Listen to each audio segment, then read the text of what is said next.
ఒక ice cream బండి దగ్గర మనోహర్, చంద్రిక ఐస్ క్రీం తింటుంటారు. ఇప్పుడు చెప్పు చంద్రిక, ఇంట్లో నుంచి బయలుదేరింది మొదలు ఏమండి నేను ఒక ముచ్చట చెప్పాలి అనుకుంటున్నాను అని నా ప్రాణం తీస్తున్నావు కదా, ఆ ముచ్చటేంటో ఇప్పుడు చెప్పు. అదేనండి, మరిదిగారికి ఎక్కడ పెళ్లి సంబంధం కుదరడం లేదు కదా. విషయానికి రా చంద్రిక. మీ తమ్ముడు అరవింద్కి మా చెల్లి హరితకి పెళ్లి చేస్తే ఎలా ఉంటుంది? మనోహర్ ఐస్ క్రీం తింటూ ఒక్కసారిగా ఆగిపోతాడు. ఏమన్నావు చంద్రిక? అదే అండి, నేను చాలా రోజుల నుంచి ఆలోచిస్తున్నాను. హరితకి అరవింద్ అంటే గౌరవం ఉంది. మన ఇంటి వాళ్ళందరికీ కూడా బాగా తెలుసు. ఇద్దరికీ పెళ్లి చేస్తే బావుంటుంది అనిపించింది. ఓహో, అందుకేనా ఉదయం నుంచి సస్పెన్స్ పెట్టింది? నిజంగానే చెప్తున్నాను. కానీ ఒకే ఇంట్లో అక్కా చెల్లెళ్ళు కోడళ్ళుగా ఉంటే ఆ తర్వాత చిన్న చిన్న సమస్యలు వస్తాయి చంద్రిక. సమస్యలు లేని ఇల్లు ఎక్కడుందో చూపించగలరా? అర్థం చేసుకునే మనసుంటే ఏ సమస్యలు రావు. అయినా మీరు భయపడుతున్నారు కాబట్టి చెప్తున్నాను. నేను అన్నింటికీ సర్దుకుంటాను. ఏ సమస్య రాకుండా చూసుకుంటాను. సరేనా? నువ్వు చెప్పింది బాగానే ఉంది చంద్రిక, కానీ అమ్మ ఒప్పుకుంటుందో లేదో అని సందేహంగా ఉంది. అత్తయ్యకి హరిత అంటే చాలా ఇష్టం. అయినా ఒకసారి ఇంటికి వెళ్ళిన తర్వాత అత్తయ్యతో మాట్లాడదాం. ఒప్పుకుంటారని నేను అనుకుంటున్నాను అని చంద్రిక చెప్తుండగా అరవింద్ వాళ్ళ దగ్గరికి వచ్చాడు. ఏంట్రా అన్నయ్య, ఇక్కడ మీటింగ్ నా పెళ్లి గురించా ఏంటి? అవునరా తమ్ముడు. ఇంతకీ ఆ అమ్మాయి ఎవరో? మా చెల్లి హరిత. అరవింద్, హరితని పెళ్లి చేసుకోవడానికి నాకు ఏ అభ్యంతరం లేదు వదిన. ఒకసారి తన అభిప్రాయం కూడా తెలుసుకుంటే మంచిది కదా. అది నేను చూసుకుంటాను అరవింద్. అంటే ఈ ప్లాన్ చాలా రోజుల నుంచే నడుస్తుందన్నమాట. సరే అన్నయ్య, మరి నేను ఇంటికి వెళ్తాను. మీరు వదిన వాళ్ళ ఇంటికి వెళ్ళి మాట్లాడేసి రండి అని చెప్పి వెళ్ళిపోయాడు. శ్యామల, గోపయ్య తమ చిన్న కూతురు హరిత పెళ్లి గురించి బాధగా మాట్లాడుకుంటూ ఉంటారు. ఏమండి, హరితకొచ్చిన ప్రతి సంబంధం ఏదో ఒక కారణంతో ఆగిపోతుంది. హరితకు అసలు పెళ్ళవుతుందా? నాకు భయంగా ఉంది. భయపడకు శ్యామల, మన అమ్మాయికి మంచి అబ్బాయి తప్పకుండా దొరుకుతాడు అని చెప్తుండగా చంద్రిక, మనోహర్ లోపలికి వచ్చారు. శ్యామల, గోపయ్య మర్యాదపూర్వకంగా పలకరించారు. అమ్మా, ఇంకా హరిత పెళ్లి గురించి మాట్లాడుకుంటున్నారా? మరి ఇంకేం మాట్లాడాలి చెప్పు తల్లి. హరిత, అక్కా బావ వచ్చారు, టీ తీసుకురామ్మా. కిచెన్లో ఉన్న హరిత, సరేనన్నా. ఏంటమ్మా చంద్రిక, ఏదో చెప్పాలనుకుంటున్నావు? ఏంటో చెప్పమ్మా. హరిత పెళ్లి గురించి ఒక మాట చెప్పాలనుకుంటున్నాను అని చెప్తుండగా హరిత అందరికీ టీ తీసుకొచ్చి ఇచ్చింది. అక్కని, బావని నవ్వుతూ పలకరించింది. టీ తాగారు. చెల్లి, నీకు అరవింద్ నచ్చాడా? హరిత ఏం మాట్లాడకుండా సిగ్గుతో అక్కడి నుంచి వెళ్ళిపోయింది. వారం రోజుల్లో అరవింద్, హరితలకు పెళ్లి జరుగుతుంది. హరిత అత్తగారింట్లో అడుగుపెట్టింది. అత్త సుగుణ, మామ రాఘవ సంతోషపడతారు. చూడమ్మా హరిత, నువ్వు కూడా అన్ని పనులు చేసుకుంటూ అందరితో మంచిగా ఉంటూ చంద్రికలాగా మంచి పేరు తెచ్చుకోవాలి, సరేనా? అలాగే అత్తయ్య, అక్క కంటే ఎక్కువ పేరుని తెచ్చుకుంటాను అని చెప్పింది. ఆ ఇల్లు నవ్వులతో నిండిపోతుంది.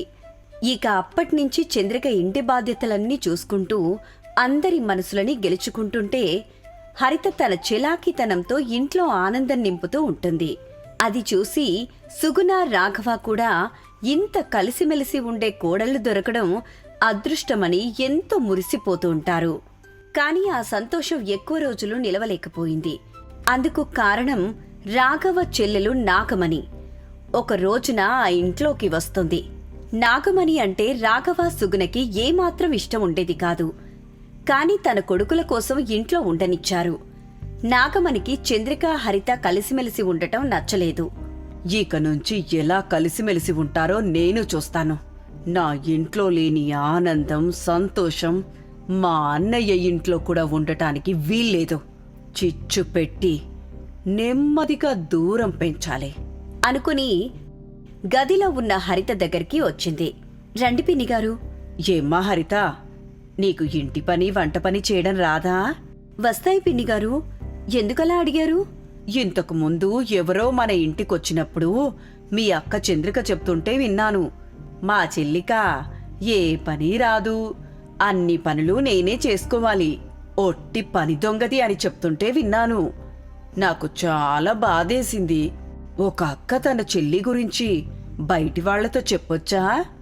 హరిత ఏం మాట్లాడడం లేదు. మనోహర్ కంటే అరవింద్ ఎక్కువ సంపాదిస్తాడు, అప్పుడు పెత్తనం నీదుండాలి కాని చంద్రికకెలా ఇస్తారు? అరవింద్ డబ్బులు ఇద్దరూ మంచిగా ఖర్చు పెట్టుకుంటున్నారు. అప్పుడప్పుడు బయటకు వెళ్తున్నారు. ఇలా ఉంటే ఈ ఇంట్లో మీకు విలువే ఉండదు అంటూ హరిత మనసులో అనుమానాల చిచ్చు పెడుతుంది. హరిత కూడా అది నిజమని అనుకుంటుంది. చంద్రిక మీద కోపం పెంచుకుంటుంది. మరొక రోజున కిచెన్లో ఉన్న చంద్రిక దగ్గరికి వచ్చింది. ఏమ్మా చంద్రిక, మీ ఆయన కంటే అరవింద్ సంపాదన ఎక్కువగా ఉంటుందా? ఎందుకు పిన్నిగారు? నీ చెల్లి హరిత ఫోన్లో ఎవరితోనో చెప్తుంటే విన్నాను. మా బావకి తక్కువ జీతం వస్తుంది, ఖర్చుల కోసం కొంచెం కూడా సిగ్గు లేకుండా చేయి చాపుతాడు అని అంటుంటే విన్నాను. చాలా బాధేసింది. ఒక బావ గురించి పరాయి వాళ్లతో అలా చెప్పడం ఏమైనా బావుంటుందా? నువ్వే చెప్పు. అయినా నీకు ఇంత మంచితనం పనికిరాదు తల్లి. నువ్వు ఎక్కువ మంచిగా ఉంటే అందరూ నిన్నే వాడుకుంటారు అని చెప్పింది. చంద్రికకి బాధేసింది. అలా చిన్న చిన్న విషయాల్లో అక్కా చెల్లెళ్ల మధ్య దూరం మొదలవుతుంది. ఒకరిని ఒకరు కోపంగా చూసుకుంటూ వెళ్లిపోయే పరిస్థితొచ్చింది. అది చూసి నాగమణి ఎంతో సంతోషపడుతుంది. ఒకరోజు వంటగదిలో జరిగిన చిన్న గొడవ పెద్ద సమస్యగా మారుతుంది. ఈ ఇంట్లో నీ మాటే నడవాలా? నువ్వు చేసిన వంటనే తినాలా అని హరిత మాట్లాడుతుంది. ఆ మాట చంద్రిక మనసును గాయపరిచింది.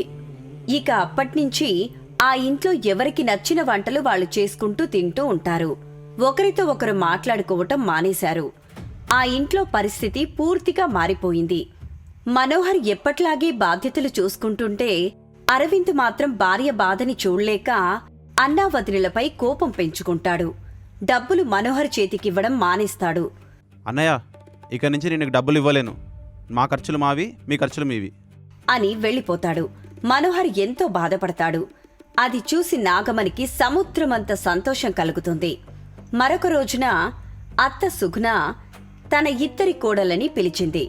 ఏం హరిత, చంద్రికలా నువ్వు ఎందుకు ఉండలేవు అని హరితని మందలిస్తుంది. హరిత కోపంగా వెళ్ళిపోతుంది. చంద్రిక, నువ్వు హరితలా నవ్వుతూ ఉండడం నేర్చుకో అని చంద్రికకి చెప్తుంది. అలా పోలికలు పెరిగే కొద్దీ అక్కా చెల్లెళ్ల మధ్య ప్రేమ తగ్గిపోతుంది. ఒకరోజు ఆస్తి విషయం బయటికొస్తుంది. పెద్ద కోడలికి ఎక్కువిస్తారు అంటూ మంట పెడుతుంది. మేము ఈ ఇంట్లో పరాయి వాళ్ళమా మామయ్య అని ప్రశ్నిస్తుంది. ఆ మాటలతో అన్నాతమ్ముళ్ల మధ్య గొడవ జరుగుతుంది. రేయ్ ఆగండ్రా, ఆస్తి కోసం గొడవ పడుతున్నారా? మీ అమ్మ నేను ఇంకా బతికే ఉన్నాం కదా. మీ ఉన్నంత కాలం ఆస్తి పంపకాలనేవి జరగవురా. కలిసిమెలిసి ఉండేలా అయితే ఇంట్లో ఉండండి, లేదంటే ఎవరి దారి వాళ్ళు చూసుకోండి అని ఇంట్లో అందరినీ మందలిస్తాడు. చంద్రిక మనోహర్ కలిసి ఉంటామని అక్కడే ఉంటారు. అరవింద్ హరిత వేరే కాపురం పెట్టాలని నిర్ణయించుకుంటారు. లగేజ్ బ్యాగులు తీసుకుంటారు. ఆ రోజు ఆ క్షణం అక్కా చెల్లెళ్ళిద్దరూ ఏడుస్తారు. కాని ఎవరి ఈగో వాళ్లను దగ్గర కానివ్వదు. ఇంటి గడప దాటే ముందు, ఇలా నీకు దూరం అవుతానని ఎప్పుడూ అనుకోలేదక్కా. ఇంత పెద్ద ఇంట్లో నువ్వే సంతోషంగా ఉండు అని వెళ్ళిపోతుంది. చంద్రిక కళ్లల్లో నీళ్లు తిరిగాయి. కాని మాట బయటికి రాదు. తను వచ్చిన పని అయిపోయిందని నాగమణి వెళ్ళిపోతుంది. అరవింద్ హరిత ఒక పెద్ద ఇంట్లో రిచ్ లైఫ్కి అలవాటు పడతారు. హరిత ఇంట్లో వంట చేసేది కాదు. ఎప్పుడు చూడు బయటి నుంచి తెప్పించేది. ఇంటి వాళ్ళని కొంచెం కూడా తలుచుకోకుండా సంసారాన్ని ఎంజాయ్ చేస్తుండేవాళ్లు. కొన్ని నెలల తర్వాత అరవింద్ బిజినెస్లో నష్టపోతాడు. అప్పులు అవమానాలు చుట్టుముడతాయి. అప్పుడు అందరూ దూరమైనా చంద్రిక మాత్రం చెల్లి కోసం నిలబడుతుంది. తన బంగారం అమ్మి అరవింద్కి సహాయం చేస్తుంది. అప్పుడు హరిత చంద్రిక కాళ్లపై పడుతుంది. అక్కా, సంసారం కోసం నిన్ను దూరం చేసుకున్నాను, కాని నువ్వు మాత్రం నన్ను వదిలిపెట్టలేదు. చెల్లి, ఇల్లు విడిపోతే మళ్లీ కట్టుకోవచ్చు. బంధం విడిపోతే తిరిగి రావడం, కలిసిపోవటం చాలా కష్టం. పదండి, మనింటికి వెళ్దాం అని చెప్పి వాళ్ళని ఇంటికి తీసుకొస్తుంది. అక్కా చెల్లెళ్ళు మళ్లీ ఒక్కటవుతారు. అందరూ సంతోషపడతారు.